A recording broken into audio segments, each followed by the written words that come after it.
ہمارے channel Urdu moral story میں خوش آمدید۔ ہمارے چینل سے روزانہ آپ کو سچی اسلامی کہانیاں سنائی جاتی ہیں۔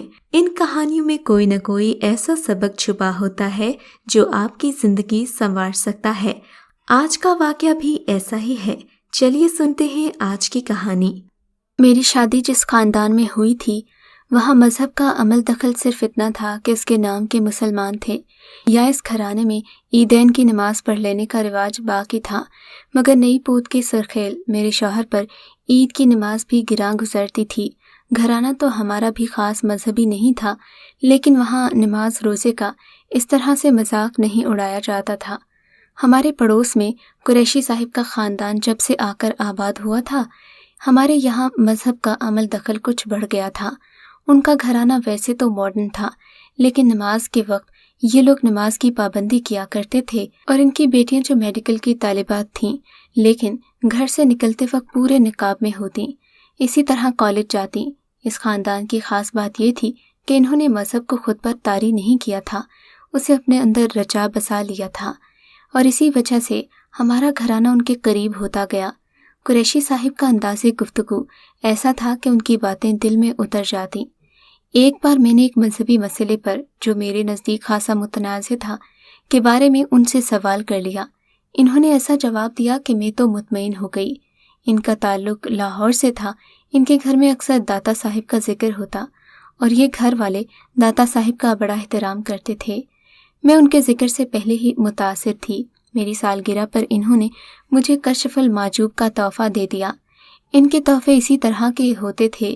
ان کے گھر میں اگرچہ سالگرہ وغیرہ کی تقریبات نہیں ہوتی تھیں، لیکن وہ ان تقریبات کے اس حد تک مخالف بھی نہیں تھے، نہ ہی کسی پر پابندی عائد کرنے کی کوشش کرتے، بلکہ میں نے تو انہیں اپنی گلی کے ایک عیسائی گھرانے کی خالصتاً مذہبی تقریب میں بھی اسی طرح شریک ہوتے دیکھا تھا جیسے یہ باقی لوگوں کے گھروں میں جاتے تھے۔ کشف المحجوب پڑھنا میرے لیے خاصا مشکل کام تھا، لیکن ایک بار جب میں نے اسے پڑھنا شروع کیا تو پڑھتی چلی گئی۔ کتاب کیا تھی؟ آگہی کا ایک خزینہ تھی۔ اسے جتنی بار پڑھو ایک نیا مزہ دیتی۔ ایک بار پڑھنے کے بعد میں نے اسے بار بار پڑھا، ہر بار اس کا ایک نیا رنگ سامنے آیا۔ اس کتاب کا اثر مجھ پر اتنا ہوا کہ میری گفتگو میں بھی اس کے حوالے آنے لگے۔ پھر میں نے سختی سے مذہبی احکامات پر عمل کرنا شروع کر دیا۔ نعیم نے مجھے کسی تقریب میں دیکھا اور گھر والوں کے سر ہو گیا کہ شادی کروں گا تو اسی لڑکی سے، ورنہ نہیں۔ ہمارے اور ان کے گھرانوں کے درمیان معاشی فرق اتنا زیادہ تھا کہ میرے لیے اس گھرانے سے رشتہ آنے پر پورے خاندان میں خوشی کے ڈنکے بجنے لگے، لیکن نعیم کی ماں بہنیں اس رشتے پر خوش نہیں تھیں۔ وجہ ظاہر ہے، میرے گھر سے انہیں جہیز کی صورت میں کچھ نہیں مل سکتا تھا، لیکن یہ بات چونکہ وہ صاف طور پر نہیں کہہ سکتی تھیں، نہ ہی انہیں میری شکل و صورت پر اعتراض تھا، کہ اس لیے تمام نزلہ میرے ڈھیلے ڈھالے لباس، بڑے دوپٹوں اور پابندی نماز پر گرا۔ گھر میں داخل ہونے سے پہلے ہی مجھے ملانی کے خطاب سے نواز دیا گیا۔ سسرال میں میرے ابتدائی دن بہت کٹھن تھے۔ نعیم سمیت تمام افراد جس طرح کی ڈریسنگ میں دیکھنا چاہتے تھے وہ میرے لیے ناقابل برداشت تھی۔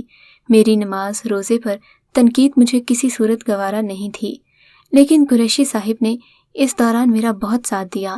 کہتے، بیٹا، اگر ایک بوند گندگی سے ڈول کا پانی ناپاک ہو سکتا ہے اور ایک مچھلی پورے تالاب کو گندا کر سکتی ہے، تو کیا عطر کے چند قطرے فضا کو معطر نہیں کر سکتے؟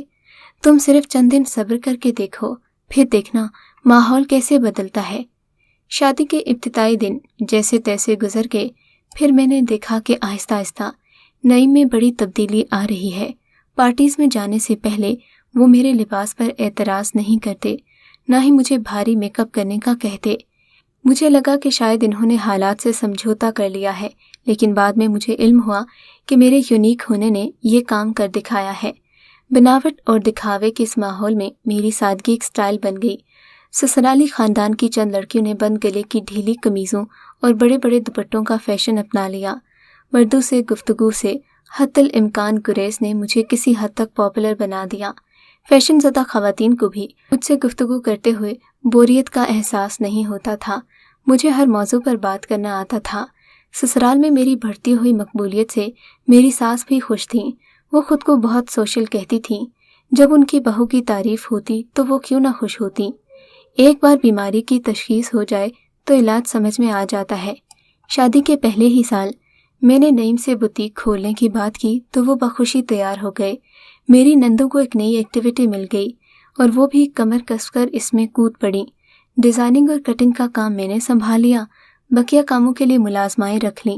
ہمارے کپڑوں کی ڈیزائننگ بوتیک میں ہوتی، اسی لیے خوب چلنے لگی۔ دیکھتے ہی دیکھتے کم خرچ بالا نشین والے سوتی کپڑوں نے فیشنیبل ریشمی ملبوسات کو مات دینا شروع کر دی۔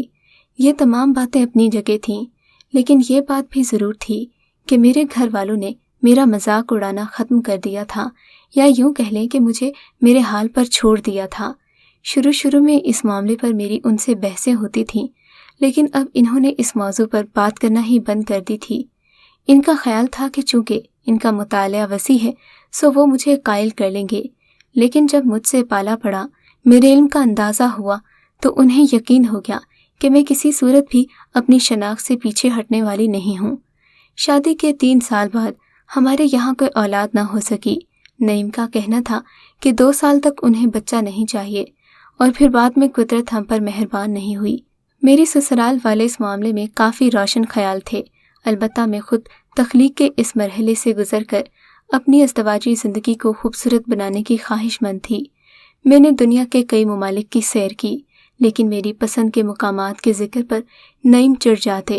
میں انہیں لاہور جانے کا کہتی، لیکن ان کا رد عمل ایسا ہوتا جیسے میں نے کوئی بہت ہی غلط بات کہہ دی ہو۔ وہ میرا اس بات پر کئی بار مذاق بھی اڑاتے کہ پتہ نہیں میری بیوی کو اتنے بھاری نام والی کتاب پڑھنے سے کیا ملتا ہے، اور یہ سے بار بار پڑھتی کیوں ہے۔ اس طرح دن گزر رہے تھے۔ ایک دن ہمارے ایک سسرالی رشتہ دار کی شادی کا پیغام ملا۔ وہ اسلام آباد میں رہتے تھے، اس لیے طے کیا گیا کہ کار کے ذریعے اسلام آباد تک کا سفر کیا جائے گا۔ اس پروگرام میں سسرالی خاندان کے دوسرے افراد بھی شامل تھے، اور یوں قافلہ بڑھتا چلا گیا۔ ایک صاحبہ کے کسی عزیز کی لاہور میں کوٹھی نکل آئی جو خالی پڑی تھی۔ دوسرے کسی صاحب نے ملتان میں قیام کا بندوبست کر دیا۔ یوں پورا پروگرام طے کر کے 8 گاڑیوں کا یہ قافلہ کراچی سے روانہ ہوا۔ نعیم نے کراچی سے چلتے وقت مجھ سے وعدہ کیا کہ وہ مجھے لاہور کے داتا دربار میں لے جائیں گے۔ میں نے ان کی یہ بات مان لی کہ وہاں آدھے گھنٹے سے زیادہ نہیں رکوں گی۔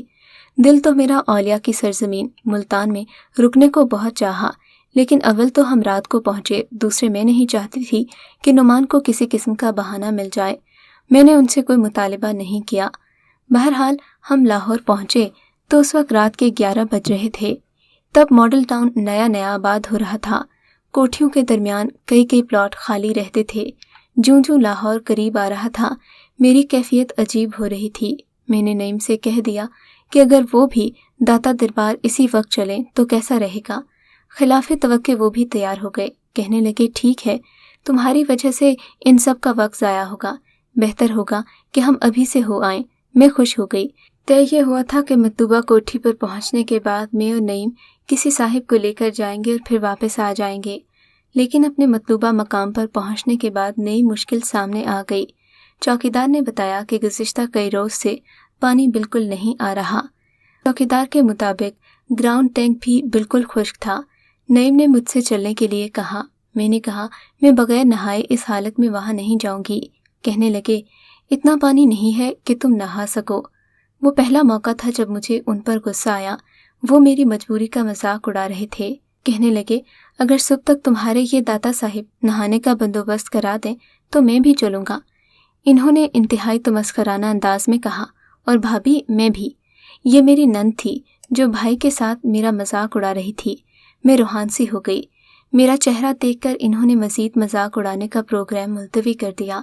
یہ ایک ایسی بات تھی جس پر وہاں موجود تقریباً ہر کوئی میرا مذاق اڑانے کے لیے تیار ہو جاتا۔ ہمیشہ کے لیے صبح فجر کے وقت میری آنکھ کھلی۔ اتنا پانی تو تھا کہ میں وضو بنا سکتی۔ مجھے اٹھتا دیکھ کر چوکیدار نے میرے لیے چائے بنا دی۔ اس کے بعد میں نے اسے پیسے دے کر ناشتے کے لیے کچھ چیزیں منگوائیں۔ وہ موٹر سائیکل پر روانہ ہو گیا۔ میں لان میں ٹہلنے لگی۔ اس سے بڑی بدقسمتی کیا ہو سکتی تھی کہ لاہور آ کر داتا دربار نہیں جا سکتی تھی، جہاں جانے کی آرزو میرے دل میں کافی عرصے سے چھپی تھی۔ تمام لوگ سو رہے تھے۔ میں بے چینی سے وہاں سے ٹہل رہی تھی کہ دیوار پر ایک بچہ نمودار ہوا۔ وہ بچہ پہلی ہی نظر میں مجھے بڑا پیارا لگا۔ میں اس بات پر حیران ہو رہی تھی کہ اتنا چھوٹا سا بچہ اتنی اونچی دیوار پر چڑھ کیسے گیا۔ وہ مجھ سے مخاطب ہوا، کہنے لگا، میں آپ کو اپنے گھر سے کافی دیر سے دیکھ رہا ہوں، آپ کچھ پریشان ہیں؟ میں نے سوچا شاید یہ بچہ برابر میں رہتا ہے۔ مجھے اس طرح ٹہلتے دیکھ کر اپنے بڑوں کی نظریں چرا کر دیوار پر چڑھ گیا ہے۔ بہت ممکن ہے کہ دیوار کی اس طرف ان کے مکان کی سائڈ پر کوئی ایسی چیز رکھی ہو جس پر چڑھ کر وہ مجھ سے مخاطب ہوا ہے۔ میں نے کہا، کچھ نہیں بیٹا، یہاں پانی نہیں آ رہا اور مجھے نہانا ہے، بس یہی پریشانی ہے۔ بچے نے بڑی چاہت سے مجھ سے پوچھا، یہ بھی کوئی پریشانی ہے؟ میں اپنے گھر سے پائپ لے کر آتا ہوں اور اوپر کی ٹینکی بھر دیتا ہوں، آپ جی بھر کر نہا لیں، اس نے حل بتاتے ہوئے کہا۔ اس لمحے وہ مجھے دنیا کا سب سے اچھا انسان محسوس ہوا۔ پھر اگلے ہی لمحے وہ دیوار سے اتر کر غائب ہو گیا، اور اس طرح اچانک پانی مل جانے کی جو خوشی تھی، میں یہ بھی بھول گئی کہ ربڑ کے پائپ سے وہ کس طرح اوپر ٹینکی تک پانی پہنچائے گا۔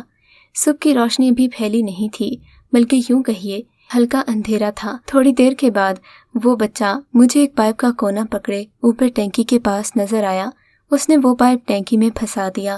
شاید اس میں پانی گرتا دیکھ کر مطمئن ہوتے ہوئے اس نے کہا، آنٹی پانی آ رہا ہے، آپ جا کر نہا لیں، ٹینکی بھر جائے گی تو میں پائپ نکال لوں گا۔ اس کا جملہ سن کر میں خوشی سے بے حال ہو گئی۔ بہت شکریہ بیٹے، میں نے اسے کہا نہانے کے لیے اندر آ گئی۔ میں نے سوچا کہ نہانے کے بعد روانگی سے پہلے اس کی ماں سے ضرور ملوں گی، اس کا شکریہ ادا کروں گی۔ مجھے حیرت تھی کہ اب تک کسی کو اس بات کا خیال کیوں نہیں آیا۔ ٹھیک ہے، رات کو میرا موڈ آف ہو گیا تھا، لیکن باقی سب تو صحیح تھے۔ زیادہ سوچ بچار کا موقع نہیں تھا۔ میں نے بیگ سے کپڑے نکالے، غسل خانے میں گھس گئی۔ نہ جانے کتنی دیر تک غسل کرتی رہی، ایسے نہائی جیسے زندگی میں پہلی بار نہا رہی ہوں۔ فارغ ہو کر باہر نکلی، ابھی بال خشک کر رہی تھی کہ نعیم بھی بیدار ہو گئے۔ تم نے یقیناً اپنے شوق کی خاطر سارا پانی بہا دیا ہوگا، اب سب کی نظروں میں مجھے ذلیل کراؤ گی؟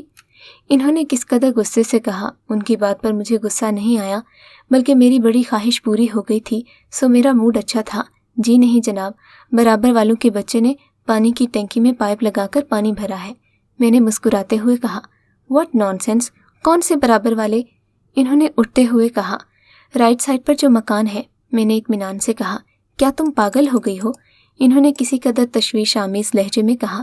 نہ رائٹ نہ لیفٹ، دونوں جانب کئی پلاٹ چھوڑ کر ایک مکان ہے۔ ان کے لہجے میں اتنا یقین تھا کہ میں حیران رہ گئی۔ لیکن یہ کیسے ہو سکتا ہے؟ میرا جملہ پورا ہونے سے پہلے وہ کھڑے ہو گئے۔ تمہیں اس طرح یقین نہیں آئے گا، آؤ میں تمہیں خود دکھاتا ہوں، پھر اس علاقے میں تو کئی روز سے پانی آ ہی نہیں رہا، انہوں نے میرے ساتھ نکلتے ہوئے کہا۔ ہم دونوں غیر ارادی طور پر اتنی اونچی آواز میں باتیں کر رہے تھے کہ قریب سوئے ہوئے کچھ اور لوگ بھی نیند سے بیدار ہو گئے، ان میں میری ایک نند بھی شامل تھی۔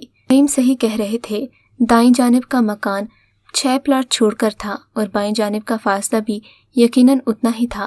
روشنی پھیلی تو حقیقت مجھ پر واضح ہو گئی۔ لیکن وہ بچہ، میں نے بے چارگی سے کہا۔ نعیم نے مجھے تسلی دینے والے انداز میں کہا کہ آؤ اندر چلیں۔ ہم دوبارہ گھر میں داخل ہوئے تو کئی افراد اٹھ چکے تھے۔ میں حیران تھی اور میری حیرانی میں بقیہ افراد بھی شامل ہو گئے۔ باتھ روم کے نل سے پانی آ رہا تھا، اس کا مطلب تھا اوپر ٹینکی میں پانی موجود تھا۔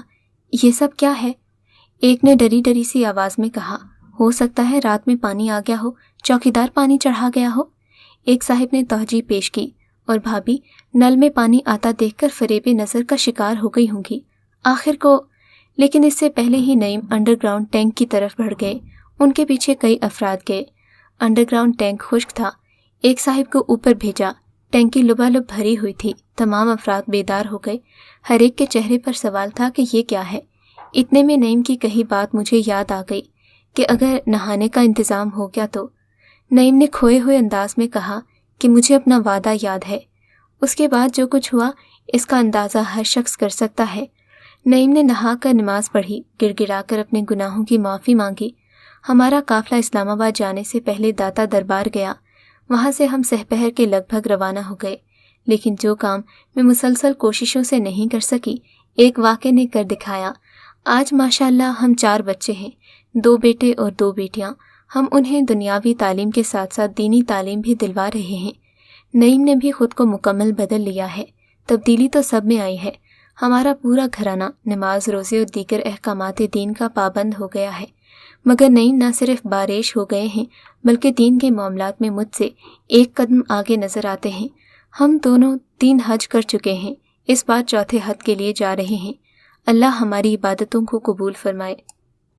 اگر آپ کو آج کا یہ واقعہ پسند آیا ہے تو اس ویڈیو کو لائک ضرور کیجیے اور اس طرح کے مزید قصے سننے کے لیے ہمارے چینل اردو مورل سٹوری کو سبسکرائب ضرور کیجیے۔